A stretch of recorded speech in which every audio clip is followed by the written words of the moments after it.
Je vous salue de mes propres mains et que le Seigneur nous bénisse à travers ce temps. Comme le frère lui l'a annoncé, nous nous retrouvons donc autour de ce sujet-là qui concerne les fêtes du septième mois en tant que repère ou signe important qui annonce la seconde venue du Seigneur. J'ai été interpellé sur le fait que le sujet des fêtes pourrait être un sujet qui peut être nouveau pour certains d'entre nous et même pour ceux qui ont déjà entendu ce sujet. Nous pensons qu'il serait bon que nous y allions tranquillement pour nous assurer que nous avons la bonne compréhension, du moins que nous comprenons tous de la même façon. Donc, pour aujourd'hui, on va vraiment prendre le temps d'introduire ce sujet-là et par la grâce de Dieu, nous essaierons peut-être dans deux ou trois rencontres tout au plus là, d'aborder donc les fêtes du septième mois. Nous parlons de la fête des trompettes, de la fête des expiations et de la fête des tabernacles. Et je voudrais introduire ce sujet-là de façon schématique en parlant donc du plan de la rédemption de Dieu à travers le calendrier des fêtes, parce qu'en réalité, les fêtes nous présentent le calendrier de la rédemption, donc qui s'établit sur deux phases, bien deux étapes.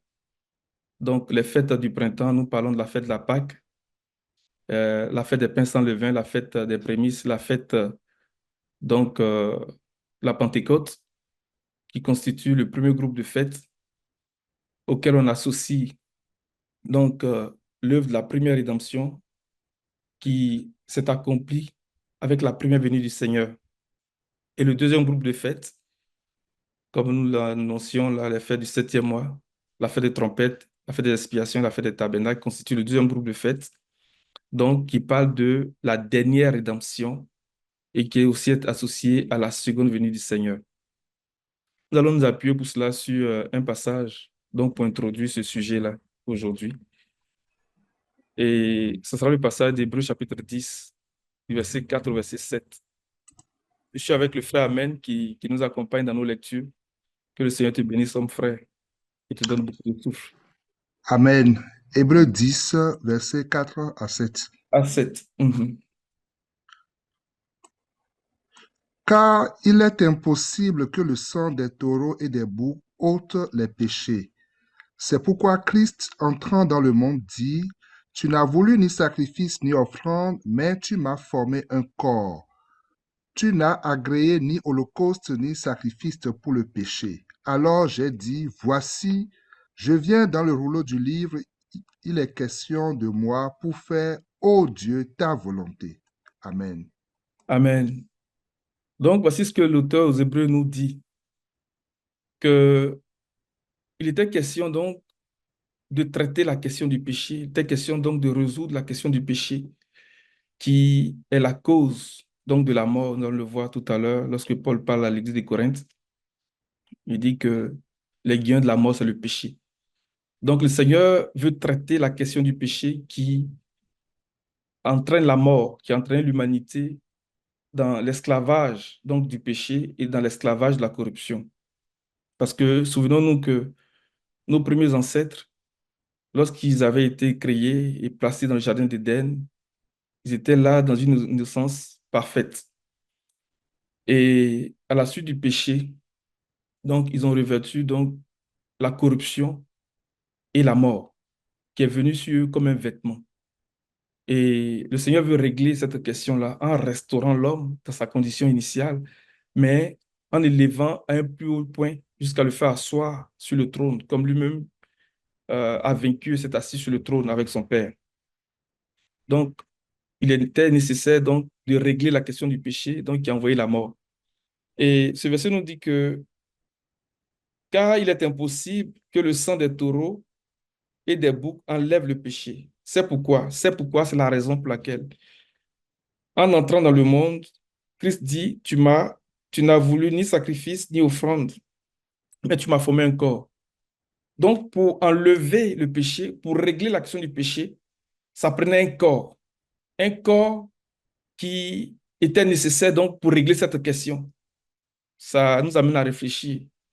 Mais derrière cette parole, nous comprenons qu'il y a là aussi le projet de Dieu depuis le début, qui a toujours été que la parole devienne un être, que la parole devienne chair.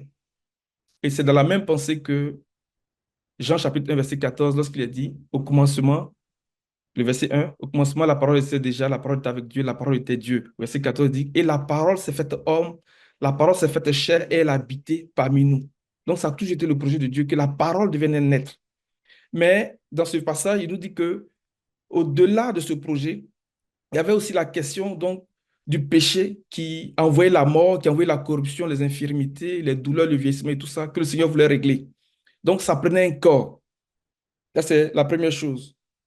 Verset 6, il dit, tu n'as accepté ni holocauste, ni sacrifice pour les péchés. Alors j'ai dit, me voici, je viens dans le rouleau du livre. Le terme rouleau du livre ici, ce qu'il faut comprendre déjà, c'est que la racine du mot qui a donné rouleau, c'est le mot grec képhalé qui veut dire tête. Et nous savons que la tête nous fait penser à la pensée. Donc, dans la pensée des Écritures, quand il dit dans le rouleau du livre, il est tenté de dire dans la pensée des Écritures. C'est vrai qu'il y a une référence au psaume ici, mais quand on parle du rouleau du livre, il faut voir toute l'Écriture. Et lorsque le Seigneur parle aux disciples d'Emmaüs, par exemple, il commence à leur démontrer qu'effectivement, ce que Moïse avait dit, ce que le prophète avait dit, ce que le psaume avait dit à son sujet devait s'accomplir. Donc, le Seigneur montre les trois parties donc, de l'Écriture. Je parle de l'Ancien Testament. Donc, dans tout ce volume, dans tout ce contenu, il y a une pensée qui gouvernait vraiment tout ce que le Seigneur devait accomplir. Et c'est de ça qu'il est en train de parler. Il dit, je viens, selon qu'il est écrit, mais selon qu'il est dit, dans le rouleau du livre, donc dans toute la pensée donc, des Écritures. Il était question donc de ce que Christ devait venir faire. Premièrement, il fallait qu'il prenne un corps pour régler la question du péché. Et deuxièmement, il dit, me voici, je viens, dans le rôle du livre, il est écrit à mon sujet, pour faire, ô Dieu, ta volonté. Alors, on pourrait se poser aussi la question de savoir, mais pourquoi est-ce qu'il était nécessaire qu'il prenne un corps? C'est parce que quand on parle du rachat, quand on regarde la loi de Moïse, il y a trois niveaux de rachat. On parle du rachat de la personne, du rachat de la propriété et du rachat de la postérité. On va aller un peu dans Lévitique chapitre 25, parce que le cœur de Lévitique 25, c'est la rédemption, c'est le rachat. Donc, à travers le jubilé, parce que Lévitique 25 nous parle du jubilé, mais le cœur du jubilé, c'est la rédemption, c'est le rachat. Et il y a trois niveaux de rachat qui nous sont présentés lorsque nous lisons Lévitique 25. Donc, on parle du rachat de la personne, du rachat de la propriété et du rachat de la postérité. Lorsque nous lisons Lévitique 25, à un moment donné, il est question, tu peux aller à partir du verset 24, mon frère, tu vas lire un bout. Lévitique 25, à partir du verset 24. Dans tout le pays dont vous aurez la possession, vous établirez le droit de rachat pour les terres. Si ton frère devient pauvre et vend une portion de sa propriété, celui qui a le droit de rachat, son plus proche parent, viendra et rachètera ce qu'a vendu son frère. Amen. Tu peux Si, aller au verset, continue un peu, s'il te plaît. verset 26. Si un homme n'a personne qui ait le droit de rachat et qui se procure lui-même de quoi faire son rachat, il comptera les années depuis la vente, restituera le surplus à l'acquéreur et retournera dans sa propriété. S'il ne trouve pas de quoi lui faire cette restitution, ce qu'il a vendu restera entre les mains de l'acquéreur jusqu'à l'année du jubilé. Au jubilé, il retournera dans sa propriété et l'acquéreur en sortira. Amen. Verset 35. Si ton frère devient pauvre et que sa main fléchisse près de toi, tu te souviendras, tu feras de même pour celui qui est étranger et qui demeure dans le pays, afin qu'il vive avec toi. On va s'arrêter là pour ne pas être trop long. Donc, Lévitique 25 va nous présenter deux possibilités donc de restitution, ou bien de rédemption, mais de rachat. La première possibilité, c'était d'attendre jusqu'à l'année du jubilé. Parce que à l'année du jubilé, selon la loi, tout devait être restitué, tout devait être restauré. Même lorsque quelqu'un s'était vendu, avait vendu sa propriété et tout ça, à l'année du jubilé, on ne se pose pas de questions. tu retournes dans ta propriété, toutes les ardoises sont remises à zéro. Mais l'autre possibilité, parce que l'année du jubilé avait lieu, pardon, tous les 50 ans. Donc, à défaut d'attendre 50 ans pour retourner dans sa propriété, il fallait trouver un plus proche parent. Et ce plus proche parent avait le droit de rachat. Et c'est ce qu'on va voir, par exemple, à travers l'histoire de Naomi et de Ruth, avec Boaz, qui était le plus proche parent donc, de Naomi et Elimelech et tout ça. Donc, qui a acquis de Naomi les terres qu'ils avaient et qui a pris pour épouse Ruth et qui a relevé donc le nom des défunts dans la famille. C'est ce qu'on appelle le lévira. Donc, deux possibilités. Soit attendre l'année du jubilé, ou bien, si on a un plus proche parent qui est capable de racheter ce que nous avons vendu, il pouvait racheter et puis en ce moment-là, nous étions libres. Donc, lorsque le Seigneur vient dans le monde pour l'œuvre de la rédemption, il était nécessaire qu'il prenne un corps. Nous avons dit que le fait de prendre un corps, ça rejoint la pensée de Dieu depuis le début, qui a toujours été que la parole devienne naître. Ça, c'est une chose qu'il faut se garder à l'esprit. Mais l'autre chose que nous comprenons en lien avec le fait que le Seigneur prenne un corps, c'est parce que justement, il veut s'identifier à nous comme notre plus proche parent. On va aller lire Hébreux chapitre 2, à partir du verset 14. Parce que c'est le plus proche parent qui a le droit de rachat. C'est lui seul qui peut nous racheter. Si nous, à défaut d'attendre jusqu'à l'année du jubilé, on est un plus proche parent. Donc, il était nécessaire que le Seigneur s'identifie à nous. Lorsque Lévitique parle de si ton frère devient pauvre, dans la pensée des Écritures, la pauvreté n'est pas nécessairement associée donc au bien matériel. Dans la pensée des Écritures, la pauvreté est en lien avec la condition humaine. Parce que le corps que nous avons, c'est un corps d'humiliation, c'est un corps qui est pauvre, qui est méprisable, donc qui est sujet aux infirmités, aux maladies. Et c'est ce que Adam et Ève ont revêtu lorsqu'ils ont péché. Donc ça prenait un proche parent de Adam et Ève pour les restaurer. Et la restauration complète va être accomplie lorsque nous allons revêtir donc l'incorruptibilité et l'immortalité. C'est ça le plan de la rédemption du Seigneur. Tu vas le lire pour nous, s'il te plaît. Ainsi donc, puisque les enfants participent au sang et à la chair, il y a également participé lui-même afin que par la mort, il anéantisse celui qui a la puissance de la mort, c'est-à-dire le diable, et qu'il délivra tous ceux qui, par crainte de la mort, étaient toute leur vie retenus dans la servitude. Vous voyez, Car, il dit ici que la mort est une servitude, c'est un esclavage. Donc, on parle de l'esclavage du péché, de l'esclavage de la corruption. C'est ce que l'apôtre Paul va présenter dans Romains chapitre 7. Dans Romains chapitre 7, l'apôtre Paul parle de l'esclavage du péché, qui est un maître, qui est un dominateur. Et dans le chapitre 8, il parle de l'esclavage de la corruption. Donc, quand on parle de la venue du Seigneur, donc dans la pensée des fêtes, gardons l'esprit qu'il y a deux groupes de fêtes. Donc, le premier groupe qui est associé à la première rédemption, donc venir traiter l'action du péché. Mais pour le faire, ça prenait que le Seigneur s'identifie à nous dans notre condition, en tant que plus proche aux parents. C'est pour ça qu'Hébreu dit qu'il a pris un corps. Et dans le verset que le frère vient de lire, il dit que comme nous participons au sein et à la chair, il a fallu qu'il aussi participe au sein et à la chair pour s'identifier à nous en tant que plus proche aux parents. Parce que lui, il n'a pas commis de péché. Et donc, il a le droit de rachat. Et il a exercé son droit de rachat lors de sa première venue. On va le voir tranquillement. Si nous allons dans 1 Corinthiens 15, à partir du verset 51,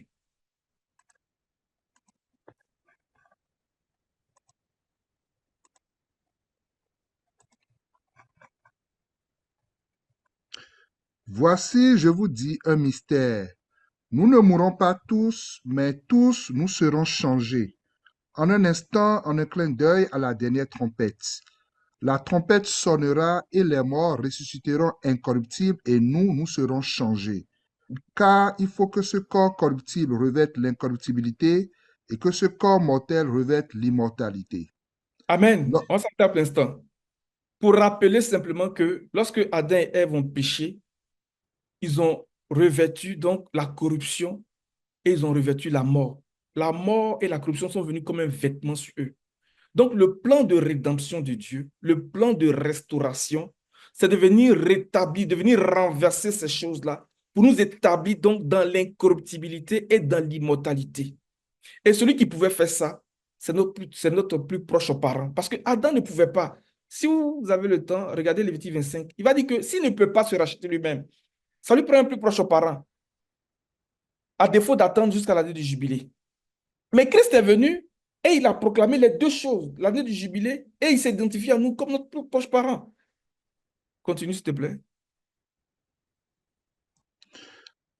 Verset 54. Lorsque ce corps corruptible aura revêtu l'incorruptibilité et que ce corps mortel aura revêtu l'immortalité, alors s'accomplira la parole qui est écrite. La mort a été engloutie dans la victoire. Ô mort, où est ta victoire? Ô mort, où est ton aiguillon? L'aiguillon de la mort, c'est le péché et la puissance du péché, c'est la loi. Vous Mais voyez, Amen. il dit que les boucles, le sang des boucles ne pouvait rien faire. Donc, Christ, en entrant dans le monde, il a pris un corps pour venir traiter l'action du péché en lien avec la première rédemption. Parce que, comme Paul le dit ici, la mort est un groupe d'inviteurs, et puis il dit, ô mort, où est ta victoire? Ô mort, où est ton aiguillon? L'aiguillon de la mort, c'est le péché. Et la puissance du péché, c'est la loi. Voyez-vous ce qui se passe. Maintenant, il a dit, il est écrit à mon sujet dans le rouleau du livre. Je viens pour faire ta volonté. Dans le contexte de la première venue du Seigneur, il y a eu un paradoxe auquel le peuple a été confronté. Parce que dans les prophéties, le plus proche aux parents, le rédempteur, celui qui avait le droit de rachat, comprenez, on va utiliser l'expression maintenant parce qu'on est rentré dans le sujet plus ou moins, le Messie, si vous voulez, était présenté comme un serviteur souffrant. Donc, on pense aux prophéties d'Ésaïe, par exemple, Ésaïe 53. On pense au psaume 22. Mon père, Élie, Élie, pourquoi m'as-tu abandonné? Vous voyez? Et dans beaucoup de prophéties, on présentait ce Messie-là, ce Rédempteur, ce plus proche aux parents, cet homme qui avait le droit de rachat, comme quelqu'un qui allait venir souffrir et même mourir. Mais dans certaines prophéties, comme la prophétie de Daniel, on le présentait comme quelqu'un, un roi, qui allait venir donc pour établir son royaume et pour détruire donc l'oppression sous laquelle les peuples étaient soumis, dans le contexte dans lequel Israël vivait à l'époque de l'Empire romain. Donc il y avait ce paradoxe-là donc du serviteur souffrant et du Messie roi. Et le peuple s'est mis en tête que celui qui pouvait venir les racheter ne pouvait être autre que quelqu'un qui serait un vaillant soldat, un vaillant guerrier, un roi puissant. Parce que souvenons-nous qu'à l'époque des juges, c'était comme ça. Les juges étaient des hommes que Dieu suscitait pour délivrer le peuple, des hommes puissants et tout ça. Donc, ils se sont accrochés à cette idée et ils ont négligé l'autre aspect donc du messager ou bien du Messie qui allait souffrir, qui allait mourir et tout ça. Et ça donnait lieu à beaucoup d'enseignements, beaucoup de doctrines que les gens ont développées en s'appuyant sur ces prophéties, mais en choisissant donc le bout qui concerne le roi, le Messie roi et tout ça. Et lorsque le Seigneur est venu, ils ne l'ont pas reconnu, ils ne l'ont pas accepté même en tant que le Messie, parce que pour eux, c'était inconcevable que celui qui devait les racheter, le plus proche parent. Quand on prend l'exemple de Boaz, par exemple, Boaz était puissant, il avait l'argent. Ben, toi, tu viens pour nous racheter, et puis bon, on te regarde, on ne sait pas trop. Souvenez-vous que lorsqu'ils sont allés l'arrêter, il a fallu que Judas lui donne un baiser pour qu'on le reconnaisse parmi les apôtres. Donc, les gens le regardaient faire les miracles, ils se posaient des questions. Il y avait vraiment beaucoup de questionnements donc, au sein du peuple. Est-ce que c'est réellement lui ou bien ce n'est pas lui? Mais si c'est lui, selon l'enseignement qu'on a reçu, que ce devait être un roi puissant et tout ça, selon le prophète de Daniel, qui devait venir établir son royaume, pourquoi il est simple, il est bizarre et tout ça? Et cet aspect a été rejeté. Et ils se sont accrochés à l'idée que le Messie serait un roi puissant, guerrier, redoutable, qui allait les délivrer. Et le peuple, cependant, savait qu'ils étaient dans le temps où le Messie devait apparaître. Parce qu'ils connaissaient les prophéties de Daniel, par exemple. On va lire Luc, chapitre 3, verset 15, verset 16, par exemple. Parce que lorsque Daniel reçoit la révélation, dans le chapitre 9, verset 24, verset 27, Daniel va indiquer que c'est dans le temps de la quatrième bête, donc l'Empire romain à l'époque, que le Messie apparaîtrait. Mais Daniel va aller plus loin. Daniel va dire que c'est environ 400 ans après le retour de la captivité. Donc, on parle du contexte de la reconstruction avec les Néhémie, les Esdras, les Zorobabel, les Agé, les Zacharie, que le Messie apparaîtrait. Donc, 400 ans après le retour de la captivité, que le Messie apparaîtrait. Donc, le peuple savait que c'était dans le contexte ou bien dans le temps. Il savait. Et ça a suscité vraiment une forte attente du Messie. Et ça a donné lieu à beaucoup de théologies qui ont été développées. C'est pour ça qu'ils viennent voir Jean-Baptiste, que le passage que le frère va lire, mon frère. Vas-y. Comme le peuple était dans l'attente et que tous se demandaient en eux-mêmes si Jean n'était pas le Christ, il leur dit à tous, moi je vous baptise d'eau, mais il vient, celui qui est plus puissant que moi, et je ne suis pas digne de délier la courroie de ses souliers. Lui, il vous baptisera du Saint-Esprit et de feu. Amen. On va s'arrêter là. Donc, voici ce qui se passe. Ils viennent voir Jean-Baptiste, mais qu'est-ce qui se passe? Est-ce que c'est toi ou c'est pas toi? Et même Jean-Baptiste, à qui le Seigneur a fait la grâce de reconnaître le Messie, qui a dit, voici l'agneau de Dieu qui ôte le péché du monde, lui-même dans sa prison, dans Matthieu chapitre 11, il va envoyer ses disciples pour demander au Seigneur, mais est-ce que c'est toi qui dois venir ou bien on doit attendre un autre? Parce que ce paradoxe de, est-ce que le Messie sera le Messie souffrant ou bien le Messie roi, c'était tellement répandu que certains ont commencé à avoir des doutes. Et c'était comme de la confusion, ça crée une forte confusion. Donc Jean-Baptiste envoie les gens pour dire, ah, est-ce que c'est toi ou bien c'est un autre? Le Seigneur ne va pas répondre directement à la question de Jean-Baptiste, mais il va répondre par une démonstration d'actes qui démontrait effectivement que c'était lui. La Bible ne nous dit pas ce qu'a été la réaction de Jean-Baptiste, mais Jean-Baptiste, en tant que prophète, nous avons de fortes raisons de penser qu'il avait compris le message du Seigneur. Parce qu'il a dit, allez-y, dis à Jean-Baptiste ce que vous voyez et ce que vous entendez. Parce que lorsque le Messie viendrait, de ce qu'ils avaient comme prophétie, il y a des miracles que lui seul pouvait faire, qu'aucun d'autre ne pourrait faire. Et c'était des miracles, des signes qui allaient démontrer sa messianité et qui allaient permettre de reconnaître que c'est effectivement lui. C'est pour ça que lorsque le Seigneur va guérir l'aveugle né, il va dire, si je n'étais pas venu, que je n'avais pas fait au milieu d'eux des miracles qu'aucun autre n'avait fait, ils ne seraient pas coupables. Mais maintenant, ils ont vu, ils ont reconnu, mais n'ont pas accepté. Parce qu'ils sont tellement accrochés à l'idée que le Messie serait un roi puissant qui viendrait les délivrer.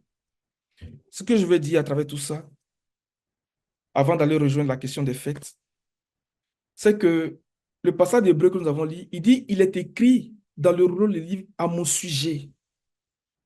Dans Jean chapitre 5, il a dit que vous sondez les Écritures parce que vous croyez trouver en elles la vie éternelle. Ce sont elles qui rendent témoignage de moi et vous ne voulez pas venir à moi pour avoir la vie.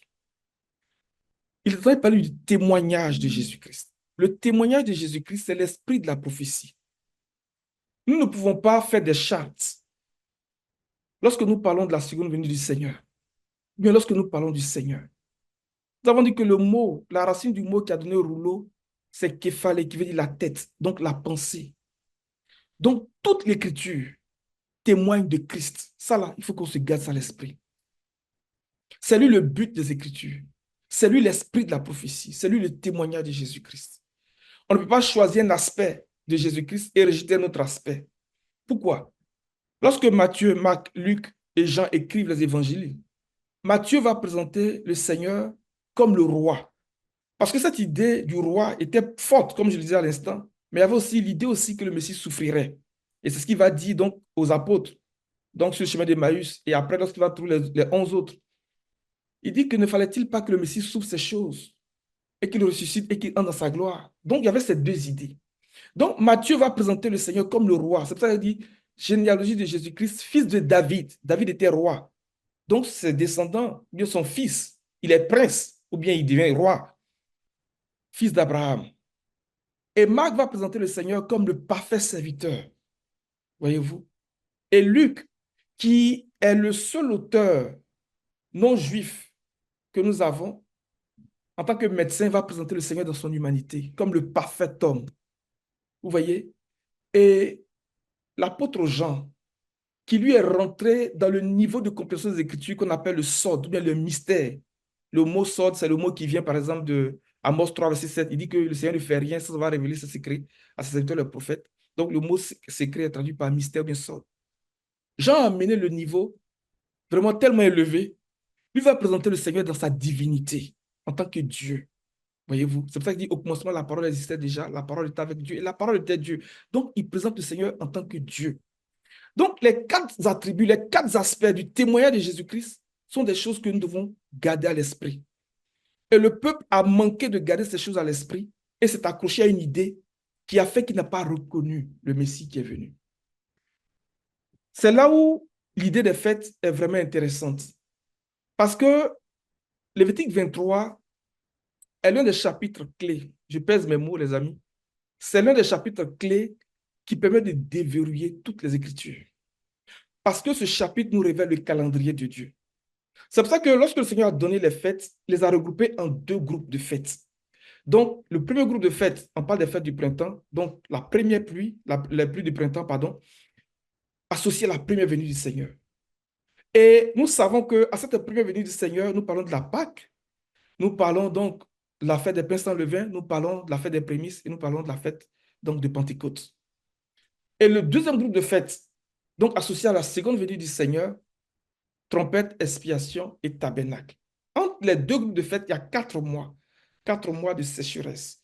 Et c'est ce qui peut traduire aujourd'hui le fait que les manifestations de l'esprit paraissent peu fréquentes, les conversions sont rares et tout ça. Parce que nous sommes dans un temps de sécheresse. Et ceux qui comprennent la pensée des Écritures vont se mettre à creuser, donc les puits de réveil, par exemple, donc des pères.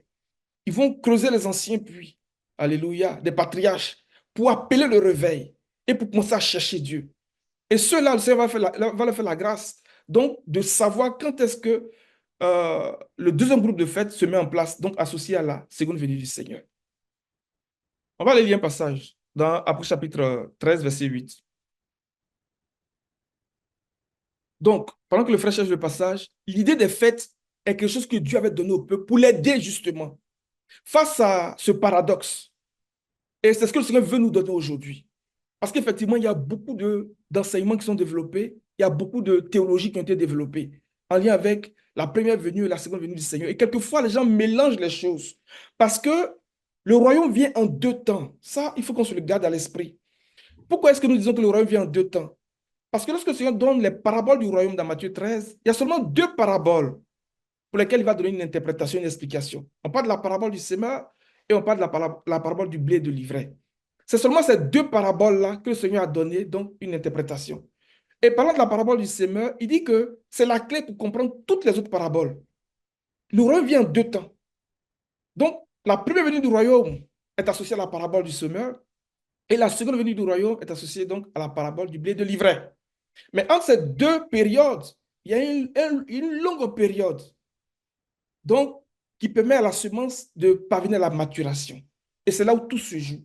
C'est là où les gens développent beaucoup de choses et se perdent.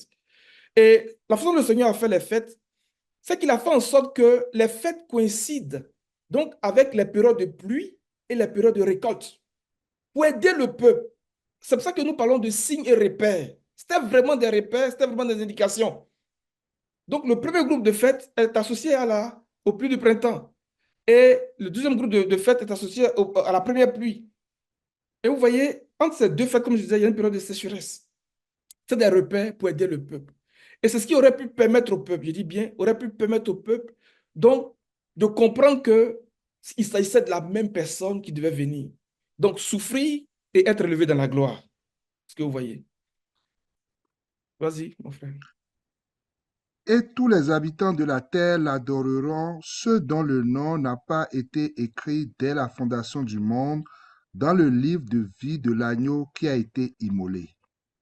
Ce que je veux dire à travers ce passage, c'est que il y a un calendrier que Dieu avait préétabli et défini dès avant même la fondation du monde. Et le Seigneur, dans sa sagesse, a rendu ce calendrier visible, mais de façon imagée, de façon ombragée. Donc, pour le peuple d'Israël. Pendant 1500 ans, le Seigneur a déroulé ce calendrier, ce plan, ce projet-là sous leurs yeux. Mais c'était imagé, c'était comme une ombre. C'est pour ça que Paul, lorsqu'il parle à l'église de Colosse, il dit que les fêtes, les sabbats et tout ça, c'était l'ombre des biens à venir. Mais la réalité est en Christ. Donc, pendant 1500 ans, à travers les différents rituels qui se passaient, le Seigneur est en train de leur montrer des signes prophétiques, donc de son calendrier, de son plan de rédemption. Parce que lorsqu'on commence à étudier les fêtes, on voit se profiler vraiment le schéma de rédemption du Seigneur. Voyez-vous? Et pendant 1500 ans, le Seigneur, dans les répétitions des fêtes, dans les rituels, est en train de leur enseigner ces choses, mais beaucoup n'ont pas compris. Mais quelques-uns ont compris ce qui se passait. C'est pour ça que lorsque l'auteur aux Hébreux parle, il dit que chaque année, le souvenir sacrificateur rentrait, il sortait, rentrait, il sortait. Mais le Saint-Esprit tente de nous montrer que le chemin du lieu très saint n'était pas encore révélé, n'était pas encore dévoilé. Donc, lorsque le Seigneur nous enseigne des choses de façon répétitive, c'est parce que justement, derrière cette répétition, il y a un grand mystère qui veut que nous puissions saisir. Et cela se fait par révélation du Saint-Esprit. C'est un mystère. Donc, le peuple n'avait pas compris. Parce que s'ils avaient compris, ils auraient su interpréter la prophétie. Et ils auraient compris que celui qui était en train de crucifier, c'était effectivement lui qui devait venir. Mais quelques-uns ont compris. Et parce qu'ils ont compris, leur façon de chercher Dieu a été différente. Leur façon de chercher Dieu a été totalement différente. Amen. Et ce passage-là, comme je disais, nous parle de ce calendrier-là, qui était préétabli dès avant la fondation du monde, que Dieu a déroulé pendant 1500 ans sous les yeux du peuple, mais qui n'ont pas compris. On va aller maintenant dans Genèse chapitre 1, verset 14.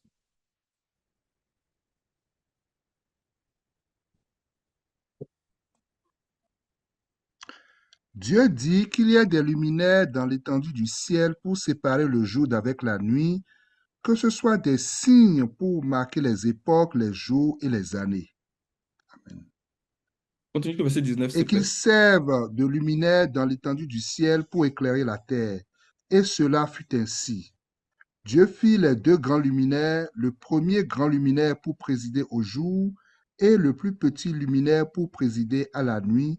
Il fit aussi les étoiles. Dieu les plaça dans l'étendue du ciel pour éclairer la terre, pour présider au jour et à la nuit, et pour séparer la lumière d'avec les ténèbres.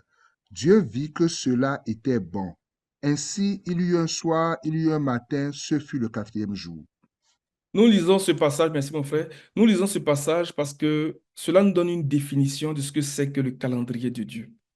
Il y a beaucoup de nuances dans lesquelles je ne vais pas rentrer parce que je veux qu'on reste concentré sur ce que le Seigneur veut que nous puissions comprendre. On va laisser les nuances pour les théologiens parce que ce sont les nuances qui envoient beaucoup de palabres. Les calendriers que nous avons, nos calendriers séculiers que nous avons, dans ces calendriers-là, nous avons des dates. Je ne vous apprends rien, nous avons des dates et nous avons des événements spéciaux qui sont inscrits dans ces calendriers-là. Et quelquefois même, nous les accrochons sur les portes, à nos murs, sur nos frigos et tout ça, pour nous rappeler des dates importantes. Et c'est la même chose que ce est en train de nous dire ici. Il dit qu'il a donné des luminaires, donc, pour séparer le jour d'avec la nuit, que ce soit des signes pour marquer les époques, les jours et les années. Et ce calendrier-là va se baser sur le cycle des luminaires qui sont là. Donc, on parle du soleil et de la lune. Donc, le cycle lunaire va servir à déterminer les mois. Suivez-moi bien. Et le cycle solaire va servir donc à déterminer les années. Donc, c'était à travers le cycle du soleil et de la lune, donc des luminaires que Dieu avait donnés, que les enfants d'Israël et le peuple de Dieu a été appelé à se repérer par rapport aux mois, par rapport aux époques, par rapport aux jours, par rapport aux années. Et pourquoi nous en parlons? Parce que justement, si nous regardons le mot qui a été traduit par époque, mon frère, tu vas nous aider, c'est l'un des mots qui traduit donc les solennités de l'Éternel que nous retrouvons dans Lévitique chapitre 23, verset 1, verset 1, verset 3. Tu peux l'ouvrir, s'il te plaît. Merci. Tu peux lire.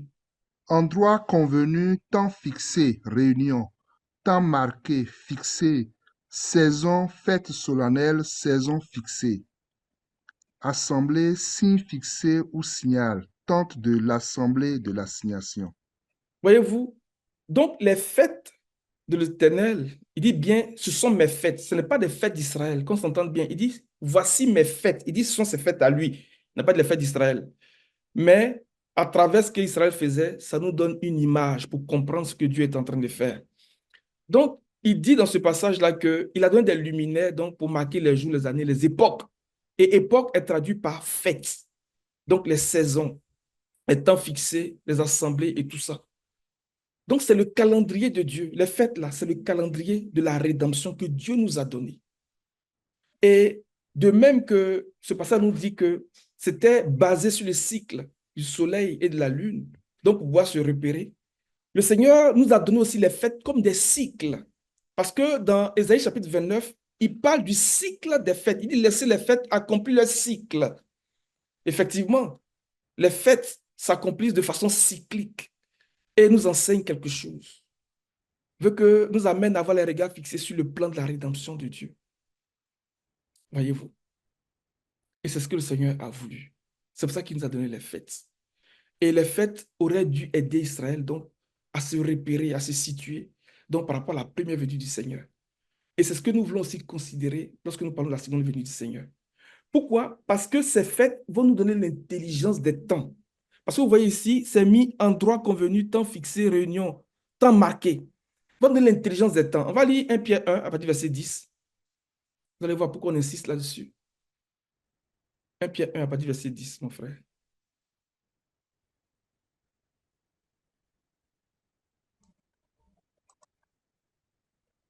1 Pierre 1 à partir du verset 10.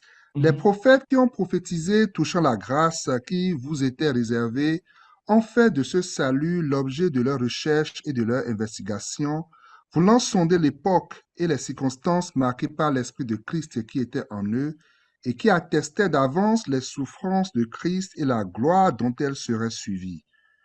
Il Verset leur 12. fut révélé que ce n'était pas pour eux-mêmes, mais pour vous qu'ils étaient les dispensateurs de ces choses que vous ont annoncées maintenant ceux qui vous ont prêché l'Évangile par le Saint-Esprit envoyé du ciel et dans lesquels les anges désirent plonger leur regard.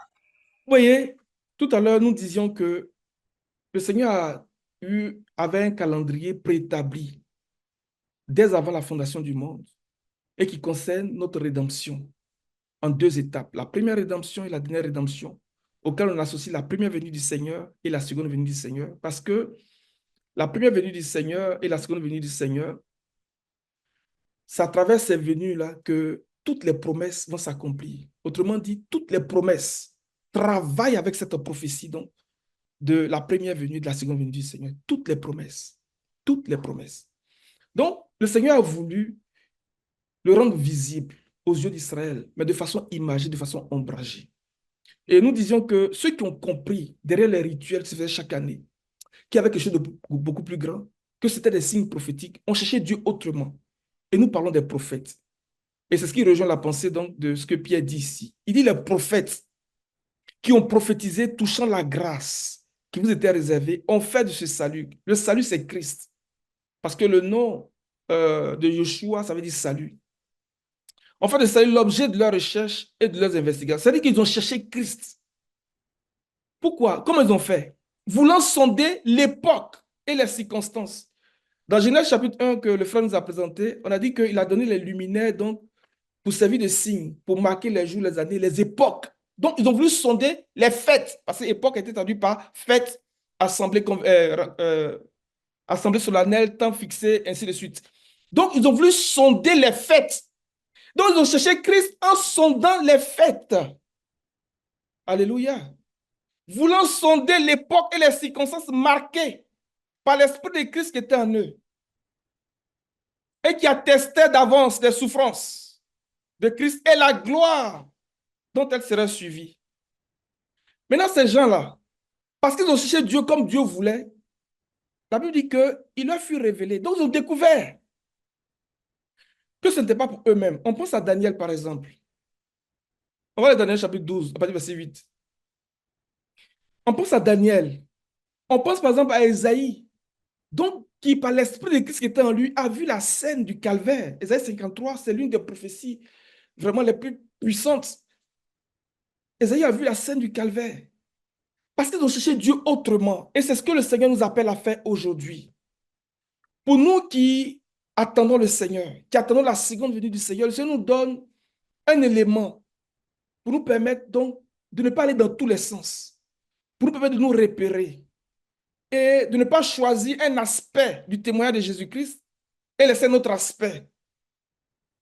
Il nous donne les fêtes du 7e mois. Parce que le Seigneur, de la même façon qu'il a accompli donc les fêtes du printemps lors de sa première venue, il va accomplir aussi les fêtes donc du 7e mois de l'automne à sa seconde venue. Autrement dit, il viendra de l'accomplissement donc de la fête des trompettes de la fête des expiations et de la fête des tentes pour compléter notre rédemption. Donc Pierre parle de ces hommes-là qui ont cherché Dieu autrement, voulant sonder l'époque et les circonstances marquées par l'Esprit de Christ qui était en eux. Et il leur a été dit que ce n'était pas pour eux. On pense à Daniel, on va lire Daniel rapidement, mon frère. J'entendis, mais je ne compris pas, et je dis, Mon Seigneur, quelle sera l'issue de ces choses? Il répondit, Va, Daniel, car ces paroles seront tenues secrètes et scellées jusqu'au temps de la fin. Plusieurs seront purifiés, blanchis et épurés. Les méchants feront le mal et aucun des méchants ne comprendra, mais ceux qui auront de l'intelligence comprendront. Depuis le temps où cessera le sacrifice perpétuel et où sera dressée l'abomination du dévastateur, il y aura 1290 jours. Heureux celui qui attendra et celui qui arrivera jusqu'à 1335 jours. Et toi, marche vers ta fin, tu te reposeras et tu seras debout pour ton héritage à la fin des jours. Amen. Ça confirme ce que Pierre est en train de nous dire. Mais une chose que je voulais souligner ici, vous voyez, il y a des chiffres mystérieux ici, là. En fait, si nous avons l'intelligence du calendrier de Dieu, nous pouvons avoir la révélation de ces chiffres mystérieux. Pourquoi je dis ça? Parce que derrière ce calendrier que Dieu a donné, qui se base sur le cycle de la lune et du soleil, il y a des dates qui sont inscrites. Ça cache des dates. Et le problème que nous avons aujourd'hui, c'est que nous nous référons beaucoup au calendrier que nous avons, qui vient du monde. Ce n'est pas le calendrier que Dieu a donné à son peuple. Dans l'Apocalypse, on nous parle aussi des chiffres, des nombres mystérieux aussi. Mais ce sont des nombres qui nous donnent des indications par rapport au calendrier prophétique. Parce que le calendrier grégorien que nous avons aujourd'hui, là, qui a remplacé le calendrier julien, lui, il ne tient pas compte du cycle lunaire. Et le calendrier des musulmans aussi ne tient pas compte du cycle solaire. Or, le calendrier que Dieu a donné dans Genèse chapitre 1 se base sur le cycle du soleil et de la lune, donc pour déterminer les jours, les mois, les années, les époques, les saisons. Donc, s'ils ne tiennent pas compte de ces deux cycles, comment voulez-vous qu'on puisse se référer, on puisse se repérer en s'appuyant sur ces calendriers? Ça signifie que ces chiffres sont mystérieux pour nous. Donc, l'exercice ou bien la prière que nous faisons, c'est que le Seigneur nous donne l'esprit qu'il a donné aux Issacharites. Parce que Issachar avait l'intelligence des temps et des saisons. Autrement dit, Issachar savait interpréter. Oh, vraiment, les amis, il avait une intelligence extraordinaire pour interpréter le calendrier de Dieu et pour dire à Israël ce qu'Israël devait faire. Est-ce que vous voyez? On va lire dans 1 Chronique chapitre 12, verset 32. Ce sont des versets que nous connaissons. Mais nous voulons insister là-dessus pour renforcer la pensée que nous ne devons pas rester dans nos chartes lorsque nous parlons donc de la seconde venue du Seigneur, mais que nous devons nous référer à son calendrier parce que c'est des choses qu'il a déterminées d'avance. C'est arrêté dans son calendrier. Vas-y. Des fils d'Issachar ayant l'intelligence des temps pour savoir ce que devrait faire Israël, 200 chefs et tous leurs frères sous leurs ordres. Mais comment ils avaient l'intelligence des temps? C'est parce qu'ils avaient l'intelligence donc de l'actualité du ciel. Ils savaient dire aujourd'hui il fait nuit ou bien il fait jour. Comprenez ce que je veux dire? Et dire à Israël, nous sommes dans tel temps, dans telle époque, voici ce qu'on doit faire. On va lire un passage dans Matthieu chapitre 16. J'insiste beaucoup là-dessus. Matthieu chapitre 16 à partir du verset 1. Les pharisiens et les sadducéens abordaient Jésus et pour l'éprouver, lui demandèrent de leur faire voir un signe venant du ciel. Jésus leur répondit, Le soir vous dites, il fera beau car le ciel est rouge, et le matin, il y a de l'orage aujourd'hui car le ciel est d'un rouge sombre. Vous savez discerner l'aspect du ciel, et vous ne pouvez discerner les signes des temps. Une génération méchante et adultère demande un miracle. Il ne lui sera donné d'autre miracle que celui de Jonas. Puis il les quitta et s'en alla. Amen. Regardez ce que le Seigneur dit ici. C'est vraiment très révélateur parce que il dit que les gens demandent un signe. Il dit, mais quand vous regardez l'aspect du ciel, vous êtes capable de dire il va pleuvoir ou il va faire beau. Mais comment vous n'êtes pas capable de discerner le temps dans lequel nous sommes? Ce qui veut dire que la connaissance des temps et des saisons nous vient donc de l'intelligence que nous avons de l'aspect bien de l'actualité du ciel. Et le Seigneur va plus loin, il dit que, je ne vais pas vous donner un signe quelconque. Le seul signe qui vous sera donné, c'est le signe de Jonas de Ninive. Mais quel était ce signe? C'est la résurrection, parce que Jonas a fait 3 jours et 3 nuits dans le ventre du grand poisson. Donc, c'est le signe qui est donné à notre génération. C'est le signe qui leur a été donné. Et on peut faire le parallèle avec Apocalypse chapitre 12, par exemple. On dit un grand signe paru dans le ciel. Une femme enveloppée du soleil et la lune sous ses pieds, une couronne de 12 étoiles sur sa tête. Elle était en travail, criait dans le douleur d'enfantement. Vous voyez, la présence donc des luminaires pour donner le message. Parce que lorsque le Seigneur parle ici du signe qui sera donné, il parle d'un message qui fait partie des doctrines fondamentales, la résurrection. C'est le signe qui est donné à cette génération. Alléluia. Je n'ai plus beaucoup de temps. Ce que je vais faire, je vais brosser rapidement un portrait donc, des 4 premières fêtes donc, associées à la première venue du Seigneur, donc en lien avec la première rédemption. Lorsqu'on parle de la Pâque, il faudrait qu'on se souvienne d'abord de ce que le Seigneur a fait en Égypte, parce que c'est à l'occasion de la sortie du peuple d'Israël en Égypte qu'il a institué la Pâque.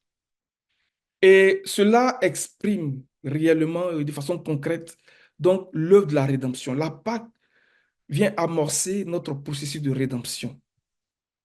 Mais quand on parle de rédemption, mais de rachat du peuple d'Israël, on pourrait se poser la question de savoir, mais à quel moment est-ce que le peuple a été vendu? Parce que lorsque nous lisons Exode, bien souvent, on constate qu'un roi est apparu, il n'a pas connu Joseph et tout ça, et puis il s'en est pris au peuple avec perfidie, donc pour les soumettre à l'esclavage. Mais ce que peut-être nous oublions quelquefois, c'est que dans le contexte de la famine en Égypte, cette famine qui a fait que Israël est descendu en Égypte avec sa famille, a fait qu'à un moment donné, Joseph a pris un décret, suivez-moi bien. Joseph a pris une loi qui a été telle que toute l'Égypte appartenait à Pharaon. On va aller dans Genèse 47, on va lire un peu. Ils avaient faim, ils sont venus voir Joseph. Ils sont allés vers Pharaon. Pharaon dit, allez-y vers Joseph. Il dit, ah, on a faim, donne-nous du pain. Joseph leur donne du pain en échange de leur troupeau et tout ça. À un moment donné, il vient dire à Joseph, tout ce que tu vois, c'est nous-mêmes et nos terres. Prends-nous et donne-nous du pain. Et lorsque Joseph faisait ces choses, à un moment donné, il établissait des lois. Au point que, on va aller un peu plus bas. Attends un peu. Verset 13, va lire verset 13, pardon. Il n'y avait plus de pain dans tout le pays, car la famine était très grande. Le pays d'Égypte et le pays de Canaan languissaient à cause de la famine. Joseph recueillit tout l'argent qui se trouvait dans le pays d'Égypte et dans le pays de Canaan contre le blé qu'on achetait, et il fit entrer cet argent dans la maison de Pharaon. Quand l'argent du pays d'Égypte et du pays de Canaan fut épuisé, tous les Égyptiens vinrent à Joseph en disant, donne-nous du pain. Pourquoi mourrions-nous en ta présence? Car l'argent manque. Joseph dit, donnez vos troupeaux et je vous donnerai du pain contre vos troupeaux si l'argent manque. Ils amenèrent leurs troupeaux à Joseph et Joseph leur donna du pain contre les chevaux, contre les troupeaux et brebis et de bœufs et contre les ânes. Il leur fournit ainsi du pain cette année-là contre tous leurs troupeaux.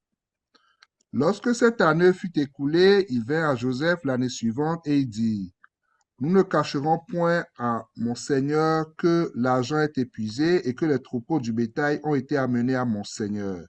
Il ne reste devant mon Seigneur que nos corps et nos terres. Pourquoi mourions-nous sous tes yeux, nous et nos terres? Achète-nous Regardez avec bien le... ce qu'ils disent. Achète-nous. On parle de rédemption, on parle de rachat. Racheter, c'est simplement le fait de... Quelqu'un a vendu quelque chose et puis tu rachètes. Soit que tu rembourses ou bien tu lui donnes une valeur plus grande pour pouvoir récupérer ton bien. Regarde ce qu'ils disent à Joseph. Ils ont commencé à se vendre petit à petit, hein, eux-mêmes. Comme Adam et Ève sont vendus en obéissant à la voix du diable. Ils sont vendus petit à petit. Leurs troupeaux, leurs terres. Petit à petit, à un moment donné, il vient dire, achète-nous, achète-nous avec nos terres contre du pain. Alléluia. Et nous appartiendrons à mon Seigneur. Et nous appartiendrons à mon Seigneur. Alléluia. Nous et nos terres. Si vous regardez le strong de terre, c'est un rapport avec le corps. C'est un rapport avec notre humanité. Donne-nous de quoi semer afin que nous vivions et que nous ne mourions pas.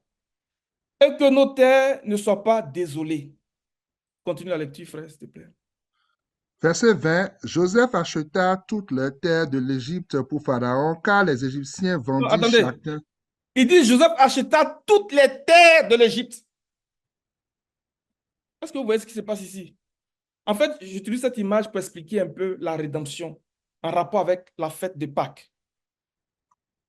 Parce que lorsque le Seigneur voit Moïse, on voit qu'il y a une sorte de négociation. Va dire à Pharaon de laisser partir mon peuple. Il ne veut pas. Et puis, il y a les signes, tout cela. Mais c'est quelle affaire? Le Seigneur est tout-puissant. Il pouvait, en un claquement de doigts, faire sortir le peuple. Mais il y a comme une négociation qui se fait, façon, on ne comprend pas trop. Pharaon résiste, son cœur est dur. Il fait des miracles. Les magiciens de Pharaon font aussi tout cela. Parce qu'il y avait une loi. Il y avait une loi. C'est un peu comme la loi du péché de la mort. Donc, il fallait que cette loi soit brisée. Alléluia. Il fallait que cette loi soit brisée. Lorsqu'on parle de la Pâque, le Seigneur vient pour briser cette loi-là, pas une loi qui est supérieure. Là, je m'avance un peu parce que le temps me presse. Continue la lecture, frère.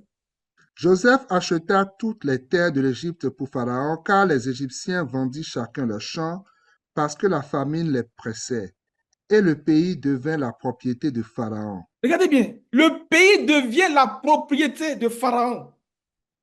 Donc, Israël, Égyptien, tout ça, là, ça appartenait à Pharaon. Mais le Seigneur voulait racheter son peuple. Il voulait racheter son peuple. Donc, il fallait faire quelque chose de beaucoup plus puissant, de beaucoup plus grand. Jusqu'à même à la mort de Pharaon. Parce que la loi, là, selon Romains chapitre 7, lorsque l'homme est vivant, la loi exerce son autorité sur l'homme. Donc, parce que Pharaon vivait, il y avait encore ce lien-là. Il fallait faire en sorte que Pharaon disparaisse pour que le peuple soit totalement délivré. Mais la délivrance a commencé avec le sang de l'agneau sur le toit des portes, dans la mer Rouge, pour que Pharaon et son armée soient complètement engloutis. Alléluia. Et le Seigneur va dire à Moïse que ce soit un enseignement pour les enfants. Parce que lorsque les enfants vont te demander pourquoi tu fais ça, tu vas dire que c'est dans souvenir ce que le Seigneur a fait pour nous parce que Pharaon refusait de nous laisser partir. Il dit pourquoi? Pour que cela soit un signe entre ses yeux et une marque sur sa main. En fait, c'est la même idée lorsque nous parlons donc du Saint-Esprit qui a été donné comme acompte pour notre rédemption. En fait, c'est un langage qui veut simplement dire que nous avons changé de propriétaire. Parce que le Seigneur utilise le langage des hommes pour nous faire comprendre des choses plus grandes. Avant, lorsque quelqu'un acquérait un bien, bien rachetait un bien, on venait marquer ce bien-là d'un sceau, d'une empreinte, pour signifier qu'il avait changé de propriétaire. Et le propriétaire avait son sceau. Donc, il permettait de marquer ce bien-là. Et tous ceux qui le voyaient reconnaissaient qu'il appartenait donc à quelqu'un d'autre ou bien au propriétaire légal. Donc, le Seigneur dit que l'enseignement de la Pâque doit être un signe. C'est l'enseignement qui est un signe. Hein. Si vous lisez bien Exode 13, c'est l'enseignement qui est un signe, qui doit être un signe entre nos yeux et une marque sur nos mains, pour signifier que nous appartenons désormais à Dieu. Et nous rentrons dans le processus de la rédemption.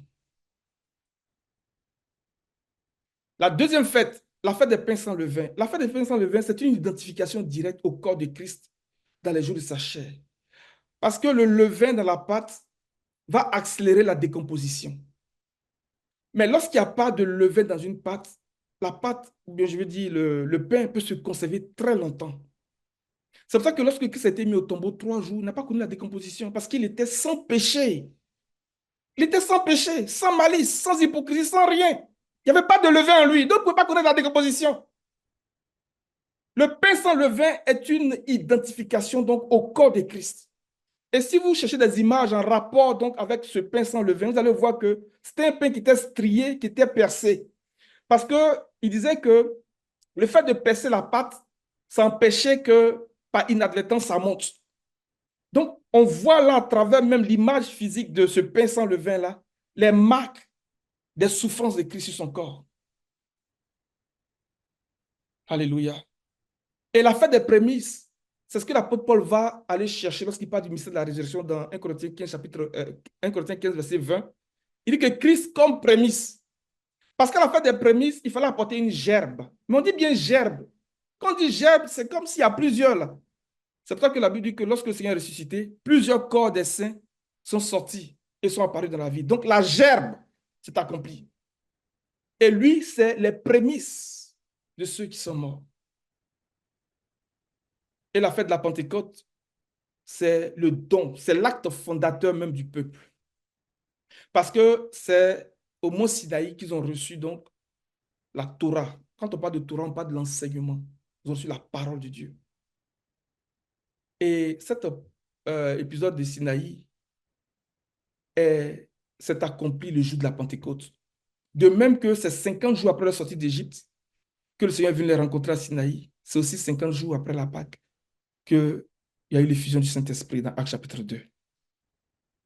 Alléluia. Donc nous voyons qu'effectivement, on va terminer sur Colossiens chapitre 2, verset 15, verset 16, verset 17. Nous voyons que Christ est la réalité de chacune de ces fêtes-là. Et lors de sa première venue, il a accompli donc les 4 premières fêtes. Et il a démontré effectivement dans la pensée des prophètes, donc dans la parole prophétique, que le Messie devait souffrir et qu'il devait ressusciter, qu'il serait élevé dans la gloire. Donc, de cette même façon, nous allons regarder donc les 3 fêtes donc, du 7e mois pour montrer comment le Seigneur va venir donc, dans sa seconde venue en accomplissant chacune de ces fêtes-là, en commençant par la fête des trompettes. Vas-y, mon frère, et puis je vais m'arrêter là. Que personne donc ne vous juge au sujet du manger ou du boire, ou au sujet d'une fête, d'une nouvelle lune ou des sabbats. C'était l'ombre des choses à venir, mais le corps est en Christ. Il y a peut-être quelque chose que je dois préciser sur ce passage, c'est que quand on le lit, on pourrait penser que l'apôtre Paul est en train de dire non, laissez tomber les fêtes, c'est du passé. Non, non, non, non. Il y avait un contexte ici en rapport avec l'église de Colosse. Le contexte est que l'église avait été infiltrée ou infectée donc par la philosophie. C'est pour ça qu'au début du chapitre 2, il va dire que personne ne vous prenne par la ruse, par la philosophie et toutes ces choses. Et les gens ont commencé à mélanger les fêtes de l'Éternel avec les fêtes païennes. Donc Paul est tenté de les reprendre, il leur dit faites attention, parce que c'était l'ombre. Ce n'est pas l'exacte représentation, mais c'était l'ombre, parce que l'ombre n'existe pas sans la réalité. Donc à travers l'ombre, ça nous donne une idée de ce que c'est que la réalité. Donc faites attention, ne vous mêlez pas à ces fêtes païennes-là, mais faites attention aux fêtes de l'Éternel, parce que ça va vous enseigner les choses à venir. Ça va vous donner une compréhension donc, de la seconde venue du Seigneur en lien avec la dernière rédemption. C'est pour ça que dans Galates chapitre 4, verset 10, là, je termine pour de vrai ce verset-là. Il dit que vous faites très attention aux mois, aux jours, aux années, aux saisons. Et j'ai peur d'avoir couru inutilement. Parce qu'effectivement, il faut qu'on fasse très attention à ces choses. C'est mon dernier Galates verset. 4, verset 10. Oui. Vous observerez les jours, les Non, mois, vous observez. vous observez les jours, les mois, les temps et les années. Dans d'autres versions, il va dire, vous faites très attention. Parce que Galate s'est laissé séduire à un moment donné. Il a commencé à faire n'importe quoi. Il dit, mais vous faites très attention à ces choses-là. Je crains d'avoir couru inutilement. Donc, je vais m'arrêter là. J'ai été un peu rapide sur les derniers bouts. Mais s'il y a des questions, on pourra revenir là-dessus plus en détail. Que le Seigneur nous bénisse. Je vais déposer le micro pour la prière.